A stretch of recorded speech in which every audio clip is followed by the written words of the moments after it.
Assalamualaikum warahmatullahi wabarakatuh dan selamat sore Tribuners. Hari ini saya Hasim Arfa akan memandu Anda di program acara khusus Tribun VIP.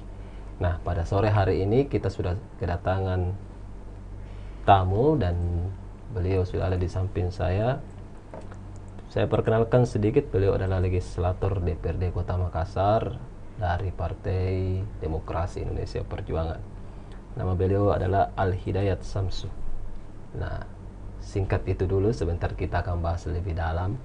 Nah, pada sore hari ini kita akan mengangkat tema bincang-bincang santai dengan legislator Kota Makassar, Bung Al-Hidayat, dengan tema aksi generasi millennials di Parlemen Makassar. Jadi kita akan membahas terkait bagaimana sih aksi anak-anak muda seperti Bung Al-Hidayat ini di Parlemen Kota Makassar. Selamat sore, Bung Al-Hidayat. Selamat sore, Kakak Hasim. Gimana kabar? Alhamdulillah baik. Bagaimana kabar? Siap. Nampaknya makin hari ini makin banyak kegiatan ya. Meskipun di pandemi ini ya. Ya, meskipun di pandemi ini, karena untuk di DPR sekarang baru-baru beberapa hari yang lalu kita ketuk RPJMD. Masa depan 5 tahun Kota Makassar. Makanya sedikit sibuk dalam pembahasan itu. Boleh disampaikan, Bung, terkait gimana RPJMD ini untuk 5 tahun ke depan? Ya, jadi RPJMD ini adalah di RPJMD merupakan visi misi sejatinya Bapak Wali Kota, Bapak Dhani Pemanto dan Ibu Fatma dalam jangka 5 tahun. Nah, maka daripada itu, untuk menjalankan visi misi itu tentu ada kesepakatan dari peraturan daerah RPJMD ini dengan DPR. Nah, makanya kemarin kami memberikan usulan, karena untuk RPJMD visi misi itu butuh aspirasi juga daripada masyarakat. Nah, dari DPR, mewakili DPR.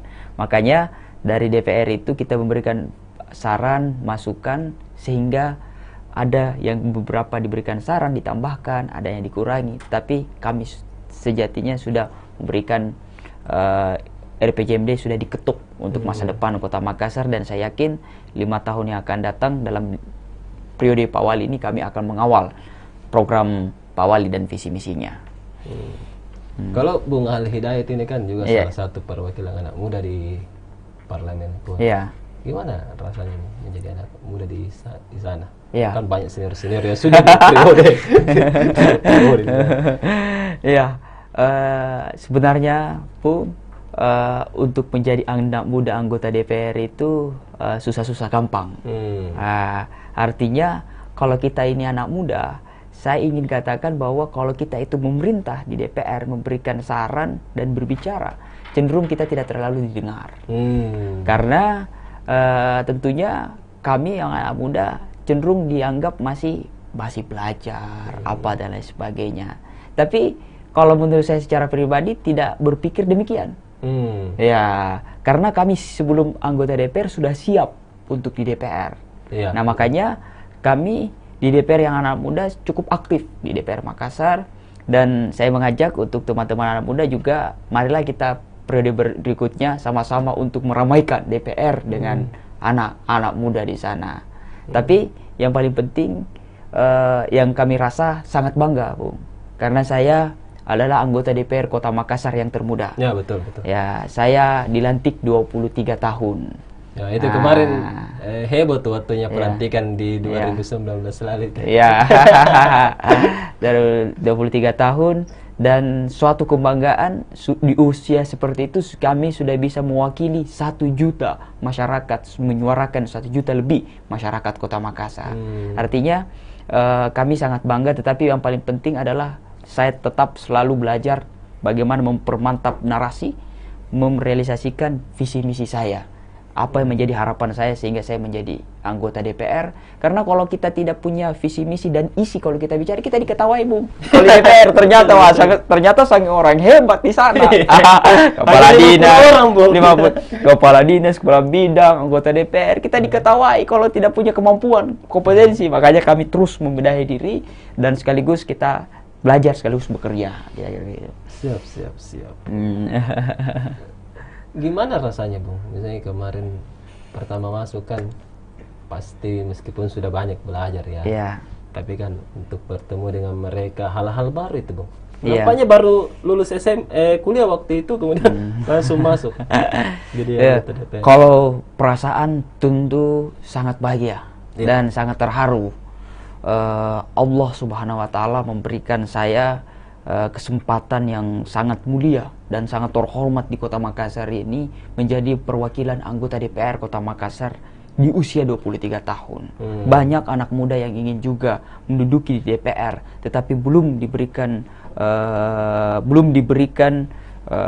posisi itu oleh Allah Subhanahu wa taala. Makanya saya sangat bangga sekali karena jalan-jalan ini jalan-jalan Tuhan, Bung. Nah, makanya kalau bangga sangat terharu kita. Walaupun pertama saya pikir wah DPR ini orang-orang hebat. Lambat laun ternyata saya rasa sama kok kita anak-anak muda yang seperti orang bilang agent of change. Siap.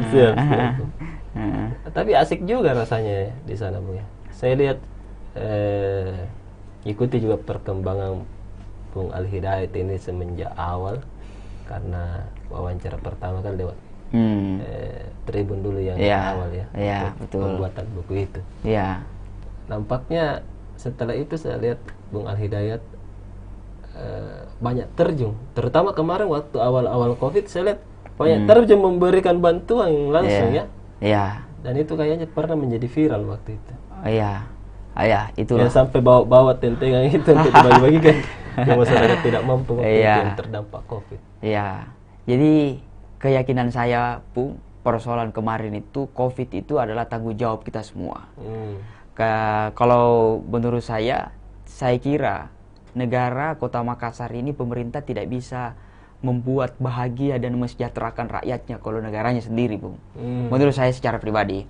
Kenapa? Karena keterbatasan anggaran SDM. Memang perlu dibantu oleh swasta dan masyarakat. Artinya gotong royong. Nah, makanya kemarin kami di DPR karena yakin dan percaya kalau kita hanya persoalan anggaran pemerintah saja yang kita harapkan untuk membantu masyarakat tidak cukup. Memang harus dibutuhkan anggota DPR yang digaji oleh rakyat, gajinya dari pajak rakyat itu dikembalikan lagi. Kira-kira begitu. Atau dari bidang-bidang tertentu swasta atau masyarakat. Nah, kalau ini tiga berkolaborasi, ya pandemi ini bisa berlalu saja, Bung. Dan saya kira itu adalah momentum lah. Momentum, dan kemarin waktu Covid itu kan baru juga terpilih. Iya. Baru beberapa bulan dilantik itu. Dia bilang, waktu caleg sering turun, ini pas tidak pernah turun. Tapi sebelum orang bilang begitu, saya langsung turun, Bung. Karena saya yakin prospek kedepannya masyarakat membutuhkan anggota DPR yang turun, makanya kami turun. Gitu. Siap. Dan kayaknya itu awal-awal itu saya lihat Bung Al Hidayat yang memulai ya. Saya belum lihat anggota DPR yang lain, tapi itu yang viral gitu loh, itu yang terpotret di media sosial. Nah, Bung Al Hidayat selama kurang lebih 2 tahun ini menjadi beberapa 2 bulan ke depan, 3 bulan ke depan sudah pas 2 tahun ya? Iya, 2 tahun. Wah, udah dirasa Mi. Udah dirasa ya. Gimana Bung anunya, kehidupannya? Banyak yang berubah nggak sebagai legislator? Iya. Waktu saya menjadi warga biasa menjadi anggota DPR, saya jujur saja banyak berubah. Apalagi itu penghormatan, ternyata kalau menjadi anggota DPR itu sangat-sangat hormat kita. Kalau 17 Agustus biasanya kita duduk di belakang, sekarang kita 17 Agustus sudah di depan. Acara-acara kelurahan, RW, RT, tokoh masyarakat biasanya kami duduk di belakang sebagai anak muda, anak-anak. Sekarang kita sudah duduk di depan. Saya kira itu saja yang membedakan kehidupan saya dengan yang dulu. Kemudian kedua, ternyata menjadi anggota DPR itu powernya kencang, Bu. Karena ada anggaran di sana, ada pengawasan, ya, ada pengawasan. Nah, ini 2 fungsi ini bisa kita ubah kalau kita maksimal bekerja untuk warga kota Makassar. Kehidupan juga berubah. Saya banyak belajar sebagai anggota DPR karena semua ada ilmu ternyata di sana. Selama saya kuliah ini S1 sekarang S2, ternyata ilmu semua itu ada di DPR karena kita membahas negara kan di sana. Wah, luar biasa. Jadi saya kira kehidupan sangat berubah, tetapi karakter tidak akan, insya Allah tidak akan berubah. Karena ada mengatakan, kalau berikanlah dia kekuasaan, akan ketika dia berikan kekuasaan akan kelihatan karakternya. Nah, saya kira 2 tahun ini saya tidak berubah apapun, cuma saya fokus aja kerja dalam fungsi saya. Kali 5 tahun ini, Bung. 5 tahun gini, tidak selamanya kan? Iya, betul. Tantangannya berat gak atau justru memacu lagi nih untuk bekerja lebih? Tantangan. Jadi tantangan untuk menjadi anggota DPR itu kan, sebelum saya menjadi anggota DPR indah sekali saya dengar itu menjadi anggota DPR. Wah, bisa begini seperti Tongi apa yang bisa semua menyelesaikan soal. Ternyata hanya 3 kerjanya. Pengawasan, budgeting, dan legislasi. Ya, betul. Tantangan saya adalah bagaimana saya menyelesaikan harapan-harapan masyarakat. Misalnya Taman Raya dan Biringkanaya adalah tantangan saya. Karena saya wakilan dari sana, apa yang menjadi masalah di daerah Taman Raya Biringkanaya, saya harus tuntaskan dan saya harus anggarkan dan saya harus awasi pekerjaan itu dikerja dengan baik. Nah, itulah tugas saya, itu tantangan saya. Masih ada beberapa yang belum saya terrealisasikan. Seperti air bersih, saya kemarin interupsi air bersih. Pendidikan, perda pendidikan. Sekarang perda perlindungan guru, itu inisiatif kami di Komisi D. Ya, perlindungan guru, banyaklah kita yang ini, banyak sekarang lagi pembahasan. Dan biasanya pembahasan biasa selesai, biasa tidak. Nah, saya harus tuntaskan sampai selesai itu, Bu. Di 5 tahun ini. Ya, itu saja tantangannya. Tapi kalau tantangan secara sosiologis, pertemanan di DPR, tidak ada, Ci. Aman, Ci. Aman. Sama, Ci, ternyata di DPR itu dengan di luar. Untuk interaksi sosialnya dengan teman-teman di sana, dengan partai lain ya sama aja ya? Sama. Tapi di DPR itu ternyata bukan cuma hanya kita mampu bernarasi, bukan hanya kita mampu berbicara dan memperjuangkan aspirasi rakyat, tapi ternyata hanya ada ilmu mampu kita melobi bagaimana kebijakan itu bisa terrealisasi. Nah, itulah saya lagi belajar ini, karena ada 50 anggota DPR. Semua orang jago-jago semua. Pastilah, Bung, karena kan mereka orang-orang terpilih dari ratusan ya, 500-an kemarin calon legislatif. Wah, luar biasa. Siap, Bung. Nah, terkait tadi dibahas terkait beberapa perda yang segera akan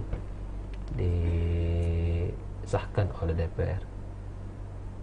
Perda-perda apa saja yang krusial di saat ini, Bung? Yang telah dibahas. Kebetulan saya di legislasi dan saya senang di legislasi walaupun bukan background saya sarjana hukum.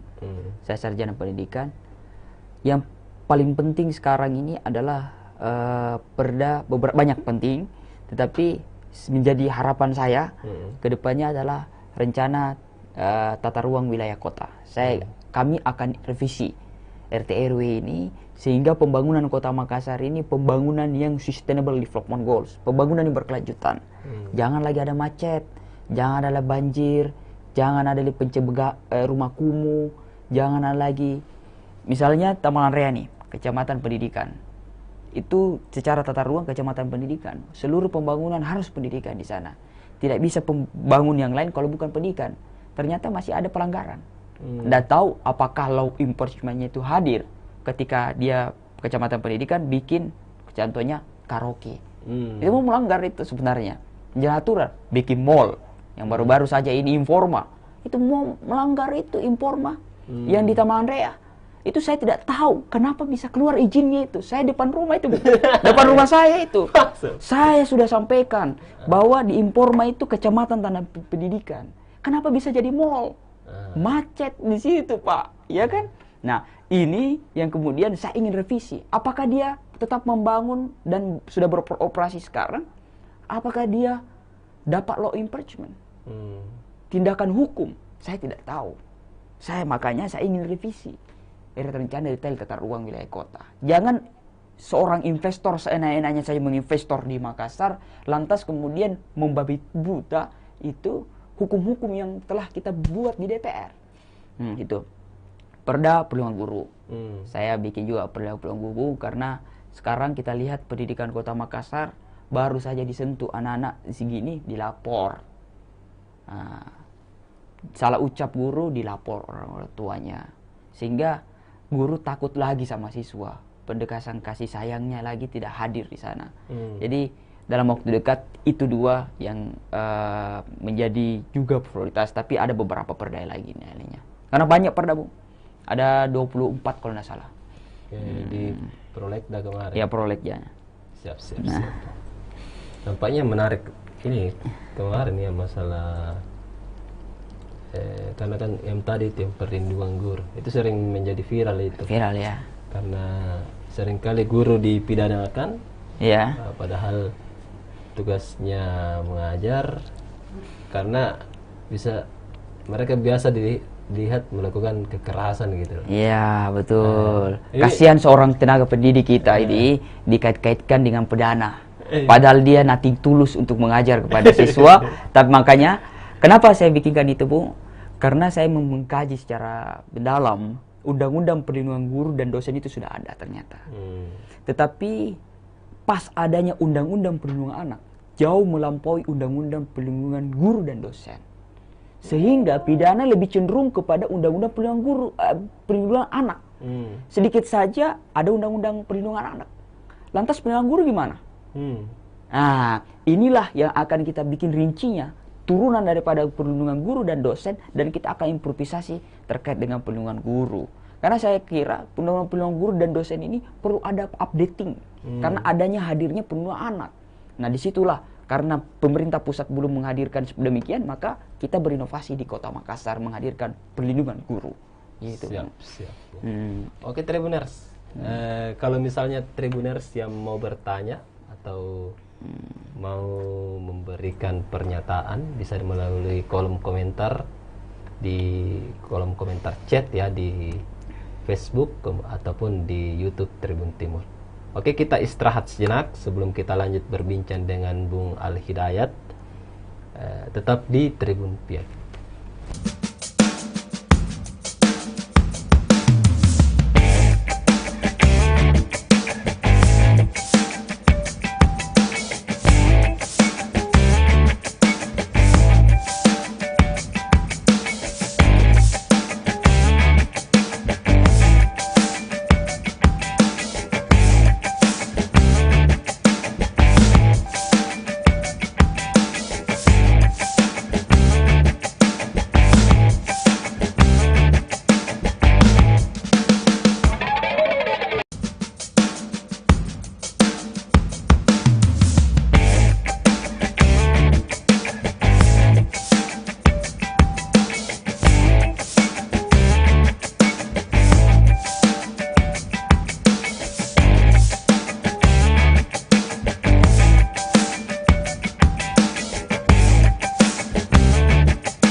Oke, masih bersama saya Hasim Arfa di program acara khusus Tribun VIP dan masih tetap bersama dengan Bung Al Hidayat di samping saya.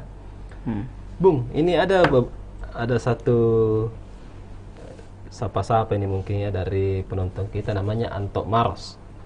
Dia mengatakan kaum milenial sudah waktunya mengambil posisi penting. Nah, sudah waktunya mengambil peran lebih banyak dengan ide dan visi yang lebih fresh dan segar. Boy. Susah banget ini Bung sekarang ini. Lebih fresh dan segar tentunya. Di DPR apa ide-ide segarnya yang Bung biasa sampaikan? Ya, saya di DPR waktu saya terpilih, saya langsung sampaikan ketemu bersama pimpinan. Ya. Saya ingin sebenarnya bercita-cita memfungsikan 3 fungsi DPR itu melalui teknologi. Ya kan? Saya bercita-cita seperti itu. Apa itu? Terkait dengan budgeting. Ya, masyarakat bisa melihat transparansi anggaran Kota Makassar melalui budgeting. Berapa anggarannya sebenarnya lewat aplikasi atau website. Maka masyarakat bisa mengontrol uang mereka sendiri. Seperti yang dilakukan Pak Ahok di Jakarta. Kemudian juga legislasi. Ketika kita mengatur suatu peraturan daerah, karena ada anggaran ketika kita membuat perda, uji publik, itu kan ada anggarannya. Sebenarnya kan bisa minimalisir anggaran itu dengan kita mengirimkan kepada masyarakat, menunggu di kolom komentar, dengan untuk mengefisienkan kepada masyarakat. Begitupun pengawasan. Jika ada kedapatan keluhan masyarakat, misalnya contoh satu kelas, gurunya tidak hadir dalam mengajar tanpa alasan apa, siswa bisa memfoto. Atau orang tua siswa, ini tidak hadir, padahal dia digaji oleh negara.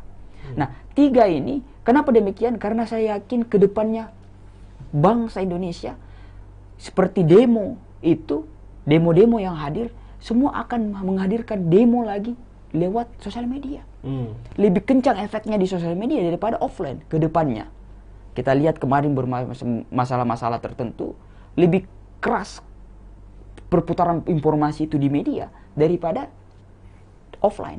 Nah, makanya saya ingin membangun sebenarnya infrastruktur teknologi sebagai fungsi kami di DPR gitu. Nah, sekarang semenjak pandemi ada improvisasi, bisa rapat Zoom, apa dan lain sebagainya. Pertama.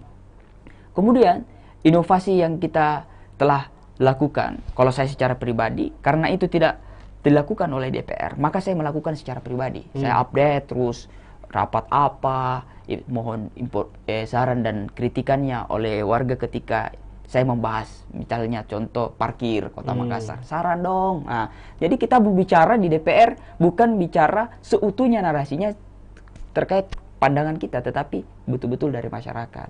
Jadi pola-pola itu yang kemudian kita lakukan di DPR. Di lain sisi kreativitas dan inovasinya itu sesuai fungsi kami, seperti pendidikan, kesehatan, pemuda, apa dan sebagainya. Itu bagian terkecilnya. Tapi nampaknya itu langkah-langkah kecil tapi berefek besar nantinya. Efek besar. Ini infrastruktur awalnya nih Bung, di teknologi awalnya dan masyarakat langsung bisa terlibat ya. Iya, masyarakat terlibat Melalui Bung Ali Hidayat disampaikan melalui tadi itu kolom komentar itu. Iya, gitu kan. Ya, dan itu. Efisiensi anggaran. Jadi anggaran Kota Makassar misalnya APBD 4 triliun, PAD 1 triliun lebih, bisa dibelanjakan seperti bantuan gitu kan, sembako, pendidikan, untuk pengembangan anak muda gitu. Jadi efisiensi anggaran saja. Ya, betul. Nah, dan artinya kalau ada seperti itu Bung, 24 jam kita kerja. Ya, artinya kan kolom komentar itu setiap jam ada. Misalnya contohnya 12 malam ada masalah masyarakat. Kita harus respon. Dan kita langsung menelpon. Jadi masuk ke DPR, masuk di eksekutif. Jadi dua-dua ketemu. Nah, masyarakat akan melihat apakah ini direspon dengan baik. Nah, bisa dibikin itu. Saya selalu mengusulkan persoalan begitu. Cuma memang ini pandemi mungkin lebih fokus kepada pandemi COVID-19 ini. Betul. Nah, Bung, kita lanjut nih bincang-bincangnya. Siap.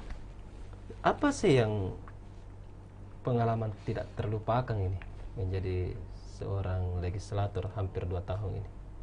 Ya, pengalaman. Iya. Pengalaman yang tidak tak terlupakan itu adalah ketika kita memperjuangkan aspirasi masyarakat, lalu kemudian itu terrealisasi. Bangga sekali ternyata kita itu kalau itu terrealisasi, Bu. Atau kemudian kita rapat, kita mendapatkan betul-betul kesalahan eksekutif. Kan itu DPR, parlemen, parlay berbicara, men itu orang. Kalau orang bilang watchdog, orang yang bergonggong kepada eksekutif, ya kan? Orang yang bergonggong, ya. Artinya kita betul-betul mengawasi pemerintahan eksekutif supaya belanja anggaran. Kita temukan kesalahannya eksekutif. Lantas itu ketemu kesalahannya itu terkait anggaran. Kita kritisi dan itu batal dianggarkan lebih bermanfaat daripada masyarakat. Itu sangat unforgettable, begitu di DPR. Sama tidak terlupakan teman-teman DPR semua, macam-macam pemikiran, warna, seru sekali, tidak didapatkan di luar kalau itu. Ya, bisa didapatkan DPR. Siap. Kita lanjutin. Kalau untuk inspirasi, siapa sih sebenarnya yang menginspirasi menjadi wakil rakyat? Ya, yang menginspirasi saya menjadi anggota DPR itu, saya pernah ikut kegiatan PBB di Bangkok, Future Leadership. Di sana menghadirkan Syekh Sadik, Menteri Pemuda dan Olahraga. Malaysia. Kalau tidak salah di Malaysia. Dia menjadi anggota DPR di sana. Menteri Pemuda Olahraga. Wah, ini canggih juga, keren juga ini saya lihat ini. Ya kan, ternyata bisa banyak membantu orang masyarakat. Dan di lain sisi saya terinspirasi dengan orang tua saya sendiri. Ya, orang tua saya sendiri, kami terinspirasi dengan orang tua saya sendiri dari nothing di daerah kami. Tetapi dari nothing sekarang daerah kami, daerah cukup bahagia lah. Semua fasilitas sarana prasarana ada di sana. Karena ada hadir anggota DPR yang betul-betul memperjuangkan nasib masyarakat. Nah, itulah yang menginspirasi saya sehingga saya mencalonkan anggota DPR Kota Makassar. Dan saya melihat inspirasi saya adalah dengan masalah yang ada di Taman Ria dan Bingkanaya dan Kota Makassar. Tidak mungkin kita terinspirasi tanpa ada masalah. Makanya ada yang terinspirasi dengan baik, ada yang terinspirasi buruk. Nah, kalau terinspirasi dengan buruknya itu ternyata masyarakat Makassar dan masalah masyarakat Makassar ini masih banyak. Nah, itulah saya terinspirasi untuk kemudian juga mencalonkan. Dan alhamdulillah terpilih. Iya. 2 kursi di sana kemarin. 2 kursi. Di Taman Ria. Selama sejarah itu, Bung. Indonesia merdeka.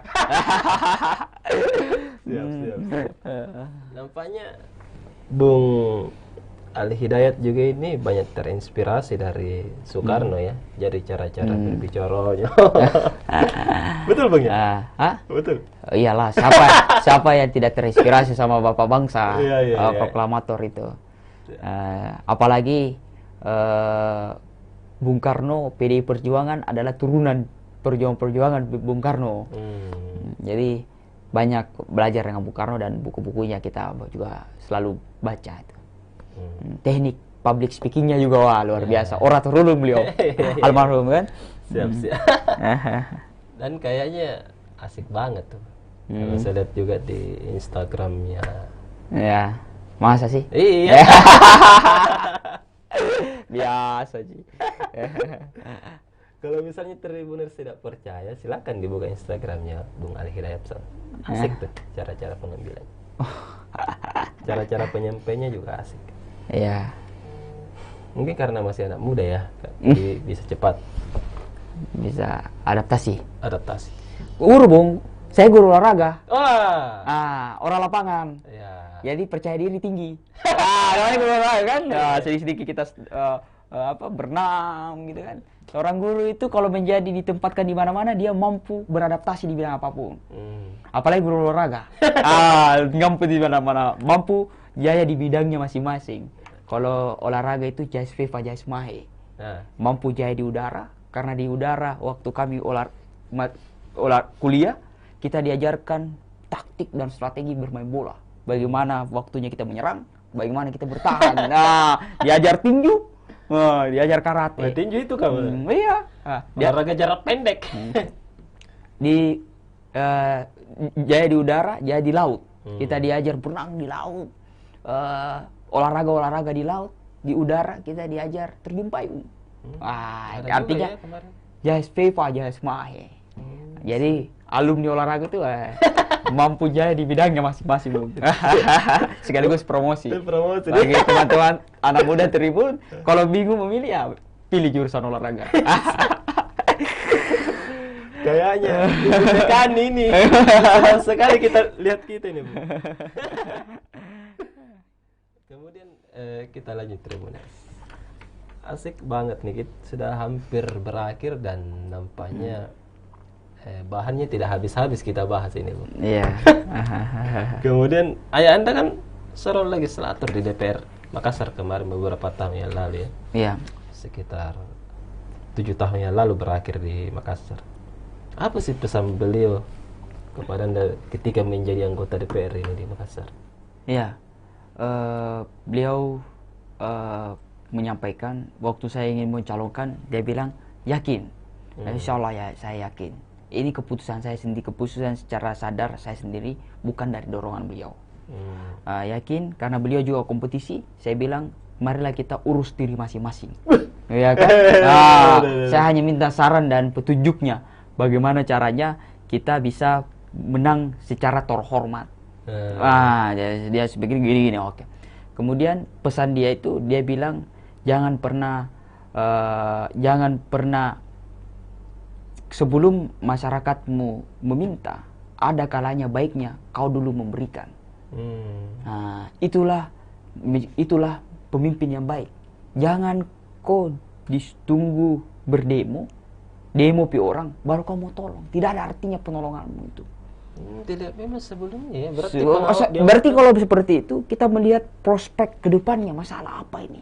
Kebutuhan masyarakat ini, misalnya pandemi, butuh dirumahkan PPKM, berarti dia dirumahkan. Butuh apa? Logistik. Kira-kira paling kecil. Ini PPKM berlanjutan, pendidikan ini lagi online terus, habis kota. Kemendikbud hanya 1 kali dari 1 semester diberikan kota.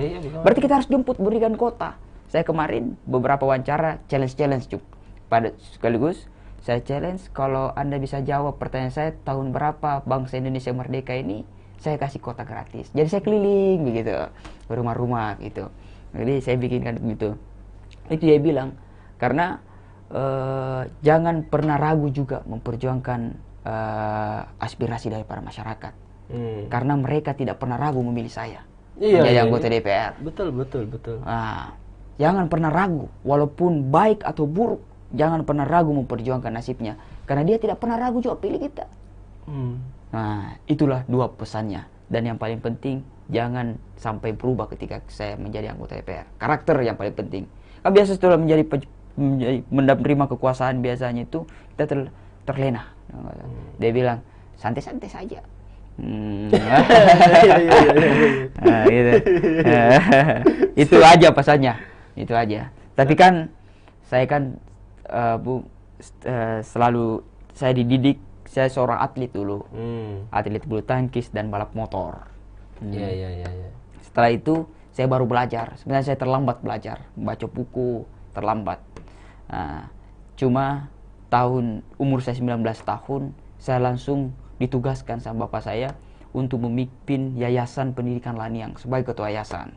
1000 siswa lebih dan ada 90 lebih tenaga pendidik sudah S2, S3, kepala sekolah, dan saya masih kuliah pada saat itu. Betul. Nah, saya secara langsung dididik bagaimana memimpin massa dengan 100.000 orang, guru orang pintar, bagaimana saya memimpin itu. Disitulah terbangun saya punya karakter, pengelolaan massa dan pendekatan emosional kepada warga yayasan saya dulu. Gitu.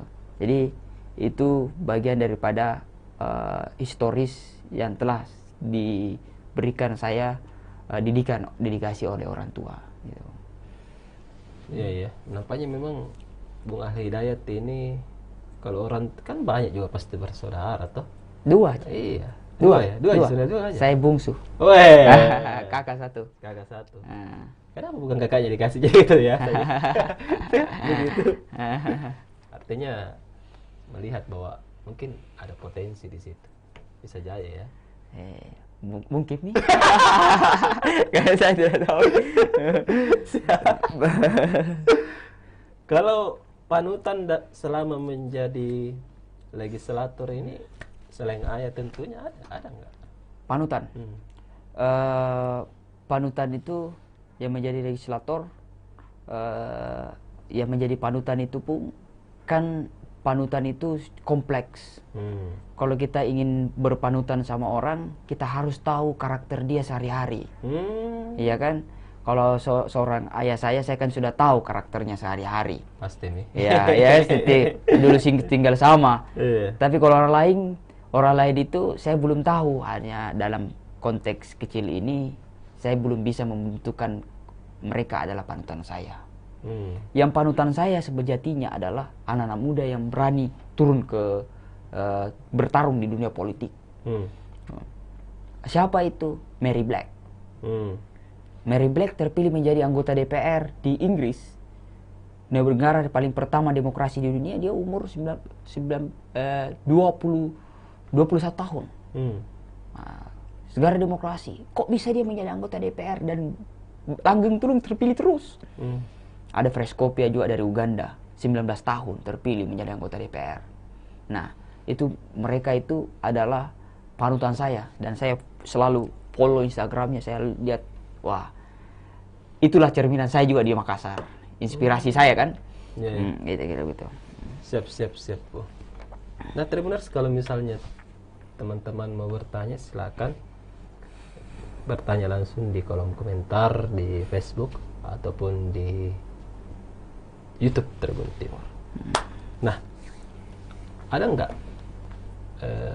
pesannya kepada anak-anak muda ini? Ya, di luar. Kalau di dalam dunia politik, saya pesan bagi seluruh anak-anak muda yang ada di Kota Makassar maupun ada di mana, pesan saya jangan pernah apatis dengan politik. Ketika kita apatis, mereka lah yang akan mengatur negara kita yang tercinta, Republik Indonesia dan khususnya Makassar. Nah, maka daripada itu, marilah kita sama-sama meresponsif terkait dengan politik yang ada di Kota Makassar. Kalaupun kita bukan menawarkan diri kita, marilah kita hadir untuk peduli, kritis, peduli sama sarankan kepada kami. Dan saya sudah dipilih oleh warga Tamalan Raya dan Biringkanaya 5.000 lebih yang pilih saya. Saya tidak hanya ingin dipilih, tetapi saya tetap diawasi, baik yang pilih maupun tidak yang memilih. Jadi maka daripada itu, saran kami untuk kemudian kami tetap butuh saran-saran kita. Terakhir yang ingin saya sampaikan, ada satu kata yang saya baca di library di Inggris. Dia mengatakan bahwa when opportunity and preparation meets, you will be success. Jika persiapan dan kesempatan itu ketemu, maka insya Allah kamu sukses. Jika kesempatan itu ada, lalu kemudian tidak ada persiapan, kita tidak mempersiapkan diri, dan lain sebagainya, kesempatan itu akan jalan seiring waktu. Kalau kita sudah persiapan mungkin, tapi kesempatan tidak ada, ya banyak-banyak berdoa. Ya, itulah kunci perjuangan dalam kehidupan. Begitupun di dunia politik. Saran kami, 2024 kapan itu nanti akan mencalonkan, kami berharap adanya anak-anak muda yang hadir di DPR maupun di eksekutif. Dan juga saran saya saya berharap ini didengar oleh DPR RI, legislasi DPR RI. Saya berharap untuk undang-undang pemilu ke depannya, saya memberikan saran untuk undang-undang pemilu ke depannya perlu direvisi dan direvisi dan diatur ulang. Apa itu? Kalau kita lihat undang-undang pemilu, ada 30% kesempatan untuk perempuan untuk terjun dalam dunia politik. Betul. Artinya ada partai A yang kalau ada perempuan itu 30% wajib ada perempuan. Tetapi di situ tidak ada anak muda. Tetapi negara selalu mengatakan bahwa kita butuh anak muda peka dengan politik. Sementara kita negara hukum. Kenapa tidak diatur juga? 30% juga anak muda di sana, kotanya. Ukuran anak muda umur 0, umur 17-20 tahun sampai 30-an lebih. Tidak bisa mereka mencaleg ketika tidak ada 30% anggota anak muda. Sehingga political will yang ada di bangsa kita ini bisa hadir, diwarnai oleh perempuan, anak muda, dan senior. Nah inilah semoga ini didengarkan oleh Ketua Badan Legislasi DPR RI. Nah, sehingga itu dibuatkan, sehingga banyaknya anak muda yang hadir di Republik ini. Seperti Pak Anto tadi bilang, seperti masih segar, fresh apa itu, saya bagian daripada itu, tapi masih banyak anak muda yang jauh lebih hebat, tapi mereka tidak punya kesempatan. Nah, Tampaknya ini pesan yang sangat menarik untuk perwakilan kita di DPR RI ya, karena mereka yang mengatur terkait legislasi di negara ini dan mereka bisa berhubungan langsung dengan pemerintah pusat yang mengatur negara ini. Terakhir ini, Bung, apa sih kira-kira target selanjutnya di DPR ini? di DPR, Ya, target saya atau target? target, Bung. Oh, ya. Target saya di DPR ini, saya berharap saya mentuntaskan pekerjaan saya di Komisi D. Saya berharap anggaran pendidikan ini bisa 20% di luar daripada APBD. Di luar APBN. APBN ya. Sekarang kita lihat anggaran pendidikan 23%, tapi saya berharap 23% itu kan sudah gabung APBD dengan APBN. Saya berharap murni dengan APBD. Kenapa? Supaya kita bisa bangun pendidikan kita, karena pendidikan kita hilang arah dan mutu pendidikan kita cenderung menurun karena anggaran pendidikan yang sangat minim. Kemudian harapan saya ke depannya terkait kepemudaan, saya ingin perjuangkan kepemudaan, perda olahraga, perda banyak yang saya tuntaskan, dan insya Allah saya berharap ketika itu sudah tuntas di Komisi D, saya berikhtiar untuk kemudian pindah komisi lagi, komisi apapun, sehingga saya juga bisa berkontribusi di sana dalam konteks pembangunan di daerah dapil saya. Nah itulah harapan saya ke depannya, dan saya berharap juga saya diberikan kesehatan sehingga bisa memperjuangkan hak-hak dasar masyarakat. Oh, ada lagi yang bertanya nih kayaknya. Wah, banyak ini, Bung. Saya langsung sampaikan saja karena waktu kita mepet nih. Dari Lisa, dari Yusdar 1212. Cara mulai berpolitik gimana sih? Aduh. Silakan dia. Ya, cara mulai berpolitik itu gampang. Kalau saya menawarkan partai saya, izinkan saya menawarkan partai saya, langsung saja datang ke DPC partai kami, PDI Perjuangan, ataupun teman-teman yang ingin mau masuk dalam berpolitik di politik lain, itu partai politik, langsung saja menawarkan mengambil KTA, langsung ikut dalam organisasi politik itu. Tetapi saya ingin katakan, Bung, bahwa politisi itu bukan hanya bukan saja orang partai. Kalau saya memaknai seorang politisi, biar kita di luar partai. Biar kalau kita mau politik, biar tanpa partai bisa juga. Seorang aktivis, bagian daripada politisi, menurut saya. Karena politisi itu bekerja dengan konteks yang banyak orang. Bukan politisi kalau bekerja hanya pribadinya. Begitupun anggota DPR. Betul, betul. Ketika orang partai bekerja untuk dirinya sendiri, dia bukan politisi. Itu pandangan saya.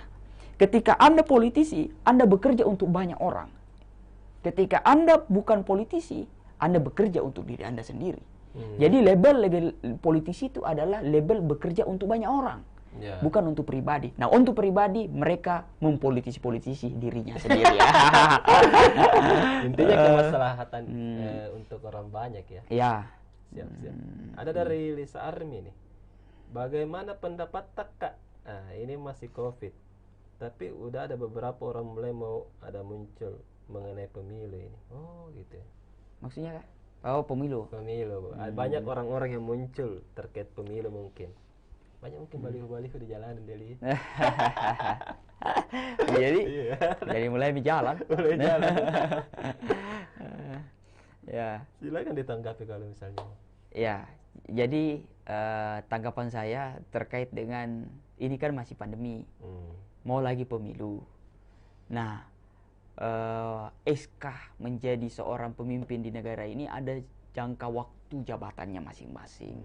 Jadi ketika SK itu kemudian mengatakan bahwa Anda menjadi anggota DPR 2019, 2024 Anda harus berhenti. Masyarakat membutuhkan pemilihan langsung. daripada ini dilanjut sampai 2027. Berarti 2 tahun mereka tidak dipilih oleh rakyat, tapi dia merubah aturan menjadi pemimpin di daerahnya sendiri. Nah, jadi saya kira pemilu itu tidak menjadi masalah, never mind. Kenapa? Karena mereka punya SK. Jadi kalau terlalu lama orang memimpin saya belajar terkait teori kepemimpinan, kalau mereka sudah terlalu lama di situ menjadi seorang pemimpin, bahaya karena dia terlalu menguasai. Bahaya baik atau bahaya buruk bisa itu cenderung yang hadir. Nah, jadi saya kira pandemi tetap pemerintah fokus, tetapi pemilu tetap berjalan, tetapi melalui kreativitas dan inovasinya pemerintah gitu. Kalau di luar negeri tahu bisa voting online, kalau masa negara Indonesia tidak bisa melakukan itu? Anggarannya besar Pak, banyak. Nadiem Makarim seorang Gojek bisa melakukan pesan online, masa voting online saya dihack, takut dihack gitu. Betul juga Pak. Kemudian Yamin Malik nih, saya mau tanya Pak Hidayat, menurut Pak Hidayat bagaimana agar anak-anak muda di Indonesia dapat turut berkontribusi membangun negeri? Apakah harus melalui parlemen atau bisa melalui hal lain? Ya, menurut untuk masuk mengkontribusi ke negara, saya kira sudah terjawab dengan pertanyaannya sendiri. Untuk berkontribusi di negara itu tidak hanya di parlemen, tidak hanya di eksekutif, tetapi di swasta. Investor memberikan perputaran uang yang begitu banyak kepada bangsa kita ini. Nah, makanya untuk berkontribusi tidak hanya kita melalui parlemen, tidak hanya melalui eksekutif, tetapi bisa juga lewat swasta. Saya tadi mengatakan untuk membangun bangsa kita ini, bangsa apapun itu tidak bisa negaranya sendiri, harus swasta, harus masyarakatnya. Contohnya, ketika pandemi ini begitu kencang di Makassar, pemerintah membuat aturan, lalu kemudian masyarakat melaksanakan dan mengikuti dan mengindahkan peraturan Kota Makassar, itu bagian berkontribusi kepada bangsa. Ya. Ketika pemerintah membuat peraturan, lantas masyarakat tidak mengikuti, itu tidak mengkontribusi kepada bangsa. Itu melawan bangsanya sendiri, artinya. Nah, maka daripada itu, dimanapun kita, asalkan kita bisa berkontribusi bangsa, pintu apapun itu bisa kita berkontribusi. Tapi alangkah baiknya, karena penentu kebijakan itu di legislatif dan di eksekutif, kalau teman-teman yang membutuhkan kompetensi, punya kompetensi, saya berharap mereka hadir juga di legislatif dan di eksekutif. Saya berharap DPR untuk Pilwali 2024 nanti ada lagi banyak anak muda yang tampil. Menang kalah ya tampil aja dulu. Betul. Dan kalau misalnya Tribuners mau tahu caranya menang, ya langsung ke beliau. Langsung ke atas berdoa. Oh ya, siap. Karena sudah ada lagi satu nih tipsnya. Banyak-banyak berdoa. Dan tadi ada kutipan menarik dari Bung Ali Hidayat terkait kesempatan dan kesiapan ya. Iya. Kalau misalnya datang kesempatan, harus siap, selalu siap. Selalu siap. Jadi mulai hari ini siapkan diri kita mau jadi apa. Iya. Mau jadi pengusaha, siapkanlah dirinya. Mau jadi politisi, siapkanlah dirinya masing-masing. Jadi mulai Anda bercita-cita, siapkanlah di situ. Begitu, kira-kira begitu. Siap. Juga ada satu juga kutipan dari John F. Kennedy, Presiden ke-35 Amerika Serikat. Bung Karno dulu mengatakan, Bapak bangsa, berikan aku 10 pemuda, akan kugoncangkan dunia.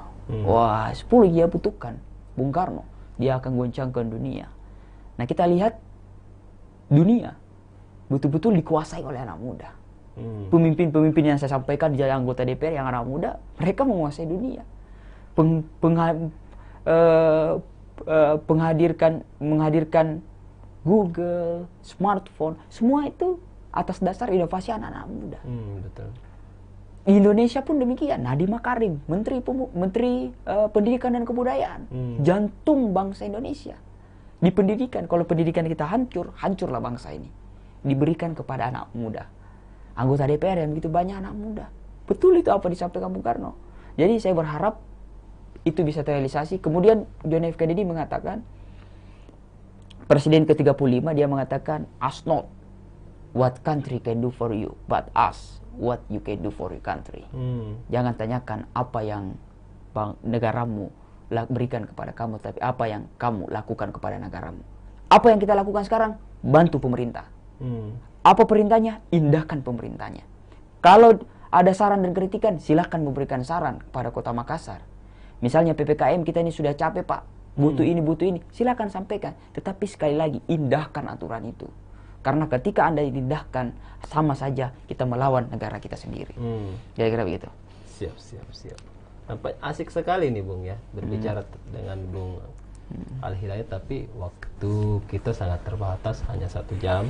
Nanti di lain waktu lah kita bahas lebih detail terkait ini. Siap. Terkait pemerintahan dan DPRD.